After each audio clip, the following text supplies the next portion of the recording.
Welcome to another episode of the Just Elite podcast. And with me today is Alethea Boon. Alethea, welcome. Thanks so much for taking the time.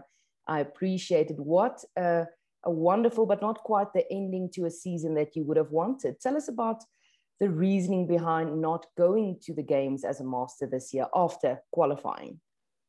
Yeah, so after qualifying for the games as a 35 to 39-year-old master division, what happened was I came to New Zealand on holiday. I actually live in Sydney, but came to New Zealand on holiday. And then during that time, Sydney went into lockdown. And then they halved the amounts of flights going back into Sydney, into Australia in general. So if I was to try and get back into Sydney, the fact I'm not an Australian resident made it harder for me to get back into Sydney. And then I would have to route through New Zealand, but New Zealand had no MIQ spots for quarantining for the 14 days until like October. So I would have been stranded in the States. So that was my reasoning for not going over. I think it was a smart decision on my part. And considering I'm still working full time and doing everything now, definitely the smart decision. Alethea, but this is the second games that you've managed to qualify. Well, you haven't qualified for just two, but this is the second games that qualified that you didn't end up going. Tell us about the first time that happened and what was the reason behind that? I can't remember which was the other time. Well, I've qualified as an individual 4 times, but only attended as an individual 3 times. 3 times, yeah. The 4th time I qualified as an individual, I also qualified as a masters athlete. The reason I didn't go as an individual was I was dealing with some hip issues, some chronic hip issues, and my stress at work was really, really high. And something had to give that year. And unfortunately, it was the pursuit to be an individual athlete. However, I was really wanting to go and just have some fun as a masters athlete. And I think I made the right decision that time in doing that as well. You know, you still want to put your training to use. Of course. Alethea, as I said, you had a wonderful season. Just not qualifying at the Torium Pro. How was that? I mean, you're always smiling. You always, such a joy to watch on the competition floor. Getting in the 4th position, how did that make you feel? Were you still happy? Obviously, you were still happy, but I mean, it's so close, but yet so far. Obviously, still making the last chance qualifier. Yeah, so it's a really weird position to be in because normally I would go into a regional setting, leaving no doubt I would have trained my ass off to be able to make it. This year was completely different. I told my coach at the beginning of the year, my goal was to just go through the season, regardless of where we end up, just to have a positive experience. I am older. I work a lot more. I don't train as much, and I suffer from some pretty chronic back and hip issues. So last December, it was just rehabbing the body back. And it happened that through the Open to the quarterfinals, I managed to put myself in a position where the body felt strong. And it was in that point where I was like, oh, maybe we could give Torian a bit of a run. And I thought, okay, top 10 finish, that would be amazing at Torian Pro. To come 4th, however, was a massive surprise, especially amongst that field. I know how many people changed their jobs, changed their lives, changed everything just to try and make the games. And for me to kind of sneak quite close, that was a bit exciting. I'm not going to lie. It was exciting for me to think, oh yeah, cool, I can hang with the young ones still. And then at the same time, of course, a little bit gutting knowing that, oh, so close to 3rd. But I wholeheartedly know I did not put the work in to make it to the games as an individual. I know that. But to come close, it was just good to know for the head, you've still got it. We've still got a little bit of it. No, getting into that 4th position, you obviously qualified for the last chance qualifier, but you made it quite vocal on social media and on Instagram through the weekend that, you're going through the motions, you are competing, but it's more fun than anything else. Being a born competitor, competing for your whole life, basically, is that a natural thing for you to just go with it and see how it goes? No, it is definitely not. Normally I'd like to go in, I'm determined to do well, put my best foot forward. I didn't expect to get past Torian Pro. The fact I got into last chance qualifier, I was toing and froing as to whether or not to do it. However, I know so many people that wanted to be in my position to do the last chance qualifier, and I think it's just a slap in the face to those people that made it and couldn't do it, whereas I had the opportunity to do it no matter how poorly I was going to go. I mean, I contracted some respiratory issues going in. And regardless of where I placed, I think just knowing that you can go in and still put work in, even at your sub-maximal, and do okay, it's worth giving it a go. Just got to let go of expectation and just kind of just use your fitness. You don't train that long to not use it. Of course. You say you work full time, you don't train as much anymore, but when you're in the gym, you still give it your all. You are, after all, a games competitor. So tell us about that weekend. A lot of heavy weights. You also say you're not that known for the heavy weights. A big deadlift. Did you have any concerns going in with your hips and your back giving you problems? No, because going in, I know what my numbers were. I wasn't going to be able to exceed them. However, I knew that I was in a position where I've rehabbed everything so well that I could actually pull a decent number off the floor. I think there was Morning Chalk-Up put something out about the 1RM deadlift from 2016 to the 3. What was it? What did we do? 3. Yeah, 3RM. Yeah, the 3RM this time around, and it was just significantly more. It was like 25 pounds more than my 1RM. So you just know your numbers and you just try and like verse yourself. I knew I was going to be dead last on the leaderboard. I didn't care. I just was chasing the best version of myself for that particular lift. You keep on telling about full-time work. What is it that you do? Commercial property manager. So I've been working full-time the whole time. CrossFit was a hobby. It's something I do on the side for a bit of fun. It kind of turned into something a bit more serious, but in saying that, it's still my fun. I still keep it as my fun. Keeps me sane. You've been in competition on the biggest stages of them all, Commonwealth in 2 different sports, CrossFit Games so many times as a master, as an individual, and as a team. Is it, you say you kind of drifted into CrossFit, competing by accident, but it's in your nature. Did you not see that coming? No, I swore once I retired from gymnastics after going to collegiate gymnastics in America that my body was broken. It was so broken. I was done. I just wanted to find a different way to get fit and challenge myself. And I'd never really lifted a barbell at all. So that was a new challenge. And I think it was like my first 6 months of CrossFit, I didn't lift anything above 65 pounds. But then the opportunity came up to possibly trial for a team. And I was like, oh, what's this team thing? And yeah, it sparked the competitive streak in me. And then so I kind of just attended a few more classes each week. And then I ended up doing just double days of fitness. And it happened that I was able to put myself in a position to trial for the team. You also said something when with the recent Olympics, obviously you had to watch the games and the Olympics from home, that we must keep on doing things that ignite that fire within us. What is that fire within you now that you're not, you're taking it easy, not really going to compete? Well, obviously you made it, you wanted to compete, but not, trained to make it to the game. So what still ignites that fire within Alethea Boon? Oh, I'm all about those micro goals. I feel like if you set those little micro goals to achieve within like 1 to 2 months, even 3-month timeframes, they keep you working towards something. I feel like I have to keep working towards something. Even if I don't achieve it, I just need that fire to keep working, to keep pushing, progressing, and always developing on that growth. And it's not just in the gym. Like in the gym at the moment, it's just I'm chasing 1 kilo on a lift. 1 kilo on my clean and jerk, I would love. So I've given myself a good 16-week block to chase that 1 kilo, and that's what I'm working towards now. And then personally and professionally, I'm just doing as much education as I can, and I'm trying to do that within that same 16-week block. So it's just continually striving to do more, to learn more, so that I can just be a better person and contribute more. So for the listeners and the people watching on YouTube that do not really know what's going on, you guys are in another lockdown. Right. Yes. We are training from home. Oh my word. The amount of time we have to pack our stuff up and train at home, I actually find it very traumatic. I actually had this conversation with my coach, and it's literally traumatic for me to train at home. There's something about leaving your house and going to the gym, even if you train on your own. Talk to us about your training now at home and how, how's it going? You post about it on social media, you let your people know how is it going. How is it going? Yeah, so it's rough. I'm not gonna lie, it's so rough. I don't know.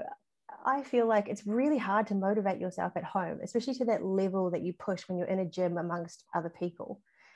But the reason why I'm posting on social media is actually to hold myself accountable. If I show the good with the bad, but I keep showing up, then it means, I'm doing what I say I'm doing. I don't just want to be that person that says this and shows the highlights.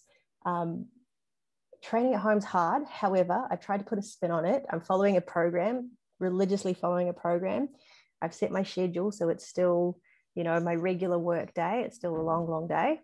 But we're also just chasing some sort of normality in amongst this chaos.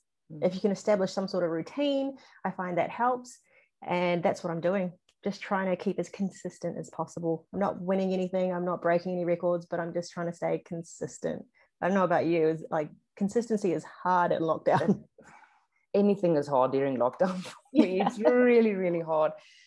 And I was with the first lockdown, I didn't have any equipment. We had just returned. What did you do? Air squats. Yeah. My story is also mentally, it was very hard. We packed up our lives and moved to China at the beginning of last year to live. Oh, wow. And then ended up only being there for 3 weeks because of COVID. We were in a situation where we didn't have a choice. We had to return home with nothing. We sold everything that we owned and quit our jobs and came back 3 weeks later to nothing. So that was the mind space that I was in, with no equipment. So training was just like, it wasn't fun. It was something that most days didn't do because you were coping with so many other things. So then I said, no, but if I have equipment, it would change. It didn't change. It helped a little bit, but I think anything in lockdown is just so extremely hard.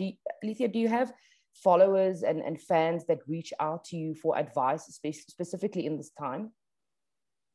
I do. A lot of followers actually reach out just for connection's sake, just to say, how do you do it? How do you keep motivated during this time? And, a lot of the time I'm going to say, I'm not motivated most of the time, but I make a list. And I think I've said this before. I make a list of the day that's like plan A, that's great. I don't tick everything off, but if I can tick off at least 80% of that list, that's a win. And if I take that win, I'll just use it and roll it into the next day and try to keep going with that. And again, it's just consistency. Hey, just trying to keep going no matter what, and doing the best with what you've got. So you were saying no equipment. My sister was so kind. As soon as lockdown was announced, I grabbed her equipment from her house because I'm staying at my in-laws' house. She lent me her barbell and everything so I could keep going with my program. And in return, I gave her an at-home program, which made use with whatever she had around the house. And she said it was challenging. So I was actually really excited for her. And she's managed to see some gains as well during this lockdown period. But trying to make do with what you've got and just see the good in what you've got, it's so hard to do in actuality, but if you can try to capture the good, it makes things just a tiny bit easier. Social media is a funny thing because especially in this time, we spend so much more time on our phones, on YouTube, so much more unhealthy time. And you look at these athletes, and I say these athletes for you example, and just like, they just keep on going. They're just so motivated. Why am I not motivated? Why can't I be like that? Perceptions about being an athlete at the top level. What perceptions have you seen of yourself and the athletes of the games? That's not right, obviously. When people think that we go in and crush wads every day and go 100% balls to wall every day, not true. So not true. A lot of the work we do, Chris Hinshaw says it a lot, it's like it's all sub-maximal work, but it's all building that threshold work, building the base so that when you come to shine during competition season, you're ready to go. But it's all a gradual ramp up and a gradual build. There's the right time to push and the right time to just kind of just layer up the volume. And I keep on referring back to social media because we follow these athletes and we read what you guys say. And you said something that people think like, how the hell did she make it to the games? Because I beat her in this and I beat her in that.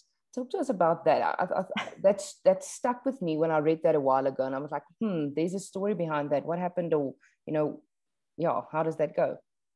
No, people, like I said, people think that we go in and we like, well, I personally don't.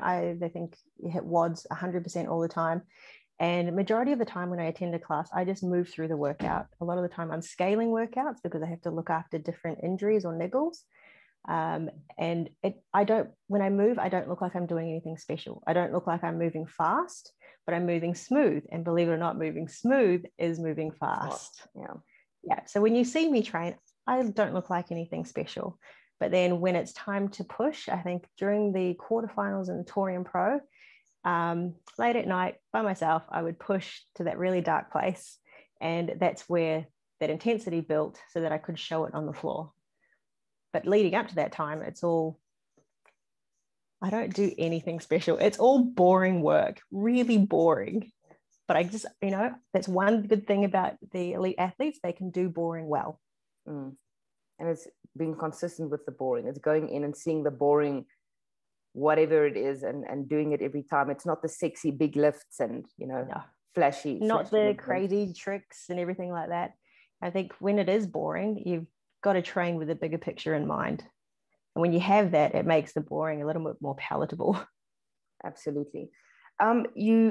When we spoke over email prior to the interview, you said, you kind of tackling your life and your training in a fun way. What is the plan forward for you training wise? Obviously now with lockdown and the situation that the world is in, what are your, you also chasing small micro goals, but in the bigger picture, what are you looking at? Bigger picture, I still want to compete. I still train for the purpose of improvement, and whether that's good enough to put me on a competition floor, so be it. If it's not, that's fine. I just want to train for my own personal, challenges. But in terms of outside of the athlete realm, I am transitioning more into like a coaching type role. I like to help athletes on the Star Strength program. I'm looking into what I want to do for myself. That's still developing in the background, but I'm just trying to also progress through my actual job as well. So there's so many things I want to balance, and I want to try and do it all, but realistically, I know I can't do it all. So I'm approaching a bit of a pathway, and I'm going to have to choose one way or the other, which is exciting, scary, but exciting. So do you have a bunch of athletes on your roster already? Or are you still transitioning into that?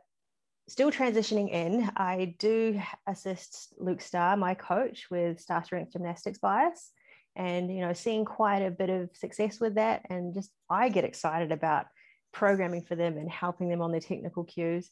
And I think I coached gymnastics for so many years growing up, since the age of, I think it was like 12 up until I retired. That's a lot of years of coaching, and I enjoyed it. And I think I'd like to get back into it. Talk to us about that gymnastics background. Obviously, you went to the Commonwealth Games, did really well. That must have come in really handy when you started out CrossFit, just popping up on your hands. People must have hated you in class. Yeah, gymnastics definitely helps in the realm of CrossFit. It does not help with leg strength, however. We never go below parallel. I'm pretty sure I could jerk more than I could squat when I came in. But yeah, just body awareness though. Being able to be so body aware and how to shift my body, doing handstands, flipping backwards and forwards, really helped with actually moving a barbell, because I knew where my body was in relation to that bar pretty easily. That's why I noticed that a lot of gymnasts are great at snatching. Mobility, the flexibility, but also the fast twitch and being able to know where they are in relation to that bar and keeping that bar straight and the straight bar path. I love watching gymnasts lift because you can just see just how aware they are of it. Rings, however, I was terrible. We don't do rings as a gymnast, but learning to go through the progressions, that was actually really fun to learn. You started gymnastics obviously at a really, really young age. When you look back at that time, talk to us about, training for the Commonwealth Games, because a gymnast career is fairly short. You peak really early, and it's not with CrossFit that you can continue forever and still make it to the games, at a high age. And it's known worldwide that the gymnasts, the amount of punches that you put your body through from such a young age is so intense. So hanging up your leotard at 24, I think when you Yeah. retired. It's a short but intense time that you are training. Yeah, absolutely. The amount of pounding your body takes, the mental toll it takes, and trying to chase perfection at such a young age, you have to grow up very, very quickly. A lot of it is about discipline, determination, and being able to do something over and over and over again until you have it without a doubt. And I think, you know, as negative as it may be going through that whole realm, and like it takes a toll on you as a child, it helps you as an adult. Because I have to admit, a lot of gymnasts that I know are pretty thick-skinned and can really take some knocks in life, but we know how to get back up. Because literally, we fall on our heads, we fall on our faces, we've broken bones, but we go through the process as like 10-year-olds, 12-year-olds of how to rehab things back. That as an adult, it's just a little bit more easier to get through those like hard times. I have to ask, with being a gymnast, body image and how you are seeing how much you weigh, it's very important. And we've seen in the news and so on how some of these top athletes, you know, how they've been treated, told, you know, they're fat or not built the right way. Going from that into CrossFit, talk to us about body image and viewing a female in a certain way and how you've been viewed in your gymnastics career and then as a lifter and a CrossFitter. Yeah, so as a gymnast, I believe the first time I was told I was fat, I weighed 36 kilos and I was 12 years old. Yeah.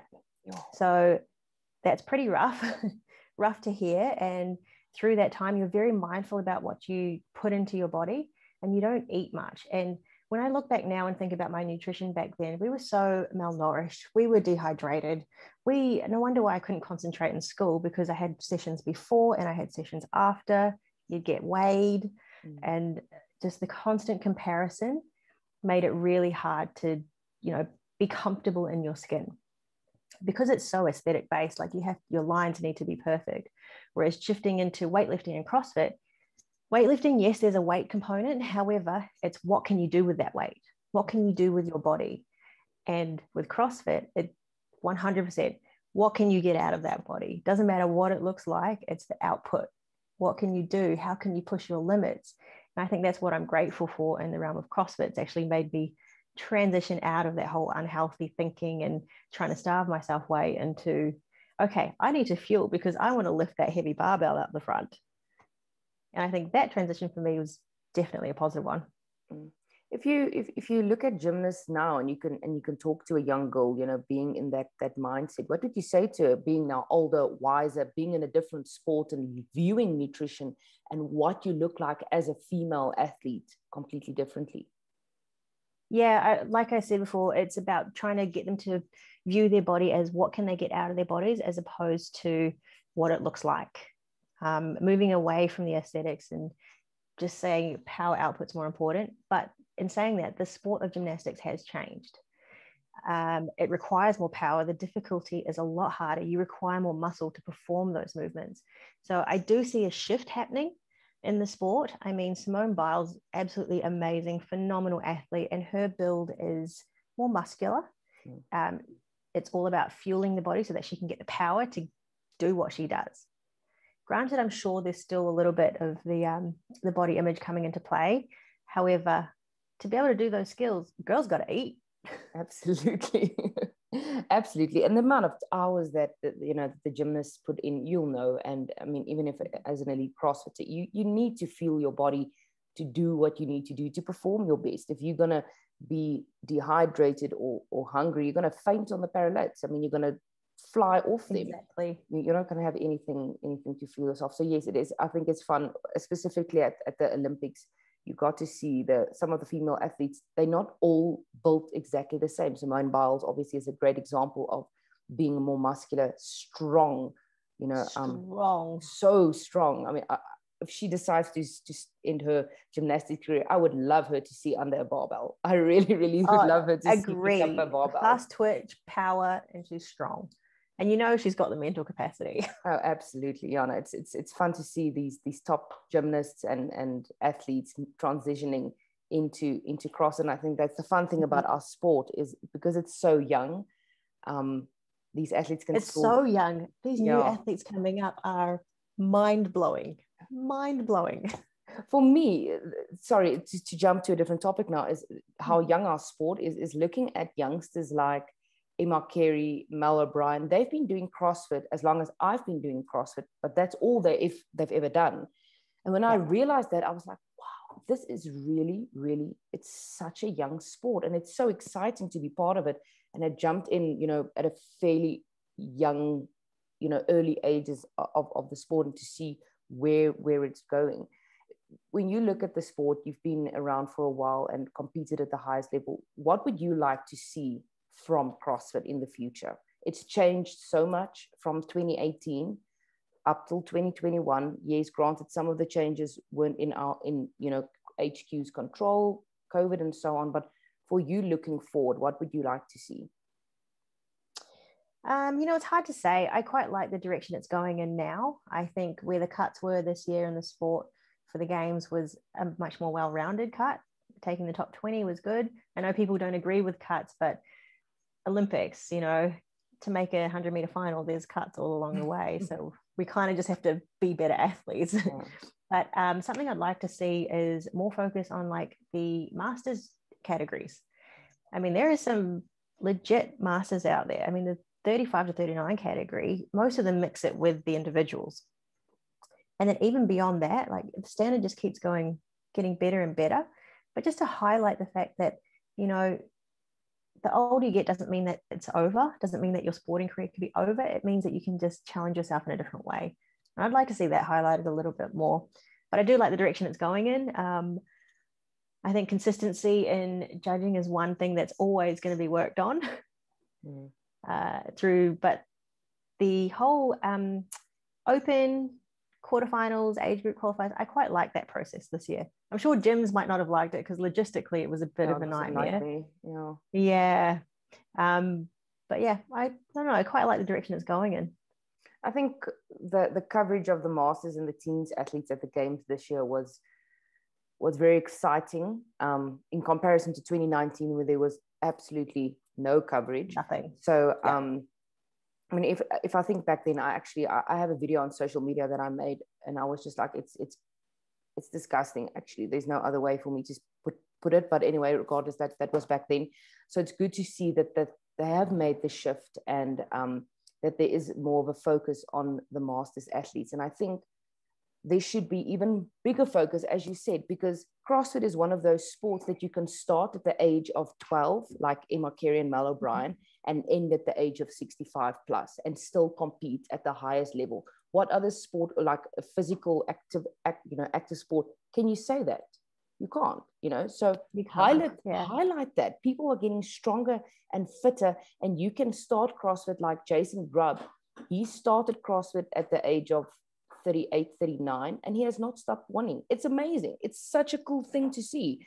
So focus on that, you know, and focus on the teens as well, because what they are doing is just absolutely ridiculous. If you look at Olivia Meerketter, she snatched the most at the games than anybody else. She's a 14 to 15 old. Amazing. I'm getting goosebumps.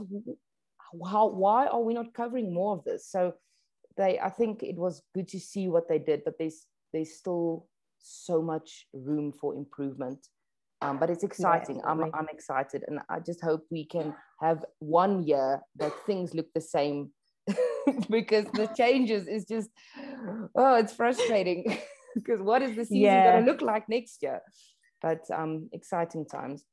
Alethea, thanks so much for taking the time to chat to me. I really appreciated it. If the listeners and the people watching on YouTube would like to follow you on your journey at home, I'm so sorry that you're in lockdown. It sucks, but you know, that's okay. It's taking out the commute, which means an extra half hour of mobility. So we're winning. There you go. If you do the mobility, do you really do all the mobility? I actually do now. Yes. Okay, well that's good.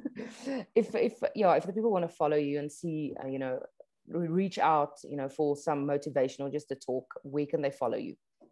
Yeah, so I mainly just go on Instagram, which is Alethea_Boon, and it's the same for Facebook as well.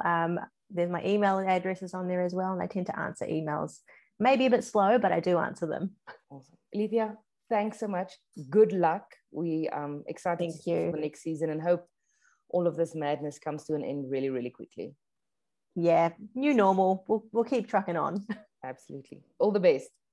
Thank you. Cheers. Thanks for listening to another episode of Just Elite. Subscribe to the YouTube channel and please, please, please leave a comment.